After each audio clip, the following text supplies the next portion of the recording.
Hello friends, આજે બનાવવાનો છે સુપર ટેસ્ટી એવો દહીં વઘાર. તો સૌથી પહેલાં મેં અહીંયા લઈ લીધેલું છે અમૂલનું. તમે ઘરે બનાવેલું પણ લઈ શકો છો. અને લસણ મરચાં જે છે એ લઈ લીધેલા છે આવી રીતે કૂટીને. પછી ધાણા છે અને ઝીણી સમારેલી એવી ડુંગળી છે. તો દહીં વઘાર બનાવવા માટે મેં અહીંયા તેલ ગરમ કરવા મૂકી દીધેલું છે 2 ચમચી જેટલું. તો તેમાં રાઈ એડ કરીશું. રાઈ તતળી જાય એટલે આપણે એમાં જીરું એડ કરીશું. આપણી રાઈ અહીંયા તતળી ગઈ છે. હવે આપણે એમાં જીરું એડ કરીશું. અડધી ચમચી જેટલી આપણે હિંગ એડ કરીશું.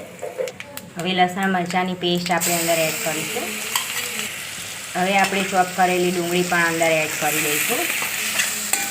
ડુંગળીને પણ આપણે ધીમા ગેસ ઉપર શેકી દઈશું. હવે સ્વાદ પ્રમાણે મીઠું એડ કરીશું, જેથી આપણી ડુંગળી જે છે એ સોફ્ટ થઈ જશે. હવે મીઠા લીમડાના પત્તા આપણે એડ કરીશું અને તેને પણ ચડવા દઈશું થોડી વાર. આપણી ડુંગળી અહીંયા સોફ્ટ થઈ ગઈ છે. હવે આપણે એમાં મસાલા રોટીને એડ કરીશું. તો સૌથી પહેલાં અહીંયા ધાણા જીરું એડ કરીશું. પછી ગરમ મસાલો એડ કરીશું.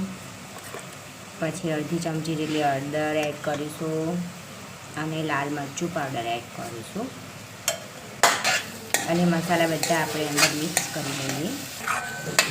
ડુંગળી જે છે આપણે ધીમા તાપ ઉપર શેકવાની છે, જેથી કરીને નીચે ચોંટી ના જાય એટલા માટે. જો આપણી ડુંગળી એવી સરસ શેકાઈ ગઈ છે તો આપણે ગેસની ફ્લેમ બંધ કરી દઈશું અને પછી આપણે અંદર દહીં એડ કરીશું. હવે દહીં પણ અંદર એડ કરી દઈશું અને દહીંને પણ સરસ એવું મિક્સ કરી લઈએ. આપણું દહીં સરસ એવું મિક્સ થઈ ગયું છે. આપણે એમાં ધાણા એડ કરી દઈશું. હવે ફ્રેન્ડ્સ, આપણો દહીં વઘાર રેડી છે. તો કંઈ પણ સબ્જી ઘરમાં ના હોય તો આપણે દહીં વઘાર એકદમ સિમ્પલ રીતે ફટાફટ બની જાય. ફક્ત 10 મિનિટમાં બની જાય એવો દહીં વઘાર આપણો રેડી છે અને ખૂબ જ સરસ લાગે છે અને સ્વાદિષ્ટ લાગે છે. તો ફ્રેન્ડ્સ, મારો વિડીયો ગમે હોય તો શેર, લાઇક અને સબસ્ક્રાઈબ કરવાનું ના ભૂલતા. Thank you.